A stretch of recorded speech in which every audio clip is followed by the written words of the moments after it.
आज हम केंद्रीय कर्मचारियों के लिए बहुत बड़ी खुशखबरी लेके आए हैं। अगर आप सरकारी कर्मचारी हैं, तो भी आपके लिए बहुत बड़ी खुशखबरी है। अगर आप सरकारी कर्मचारी बनना चाहते हैं, तो और बहुत बड़ी खुशखबरी है।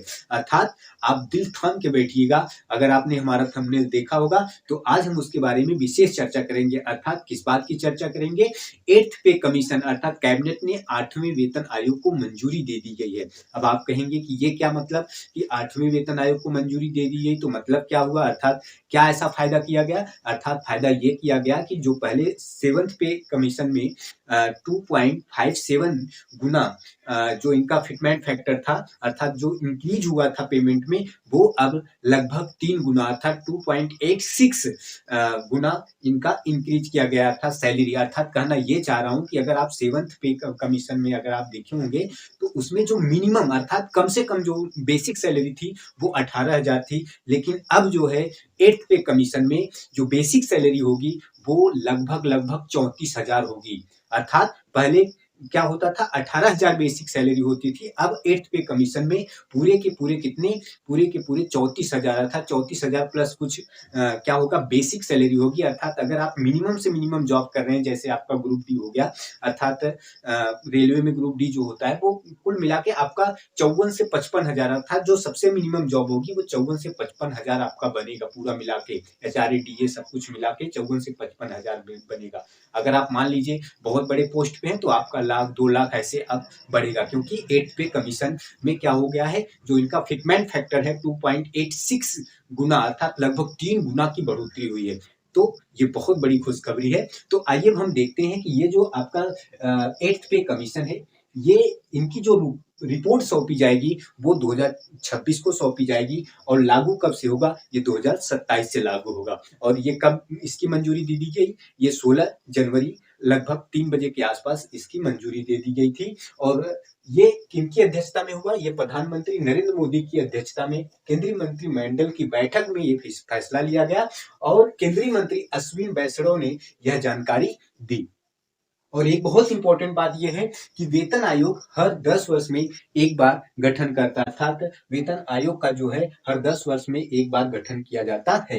अब ये बहुत इंपॉर्टेंट है। अगर आप इतिहास को देखेंगे, तो फर्स्ट पे कमीशन था अर्थात पहला वेतन आयोग का जो गठन हुआ था, वो जनवरी 1946 में। अर्थात ये जो आप पे कमीशन देख रहे हो, वेतन आयोग देख रहे हो, ये आज का नहीं है, ये 1946 से चलता आ रहा है। अर्थात सरकारी कर्मचारियों के लिए, चाहे वो एचआरए डीए हो, चाहे उनकी बेसिक सैलरी हो, उनके जो ध्यान दिया जाता है पे कमीशन के तहत, ये 1946 से चलता आ रहा है।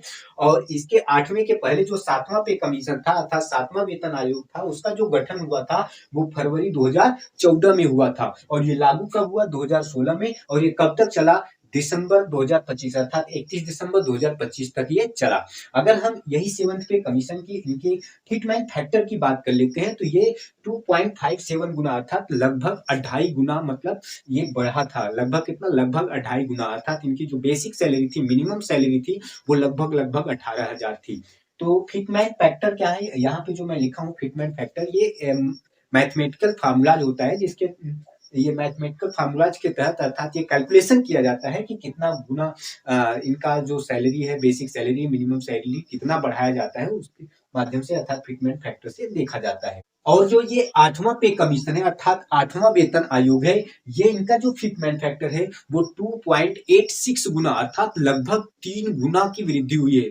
आप अगर देखेंगे, तो 7th जो पे कमीशन था, 7वां वेतन आयोग था, वो 2.5 गुना लगभग था। और 8वां जो वेतन आयोग है, वो लगभग 3 गुना की वृद्धि हुई। तो कहीं ना कहीं सैलरी की भी वृद्धि होगी। अर्थात जो सबसे मिनिमम इनकी बेसिक सैलरी होगी, वो कितनी होगी? लगभग 34,000 होगी। और अगर आप वही सोचिए, अगर मान लीजिए आप आईएएस पीसीएस बन गए, तो आपकी सैलरी कितनी होगी? अगर आप आईएएस पीसीएस बन गए, तो लगभग 1.5 से 2 लाख के आसपास होगी। आप सोच सकते हैं। अर्थात आप पढ़िए, ये बहुत बड़ा तोहफा है आप सभी के लिए।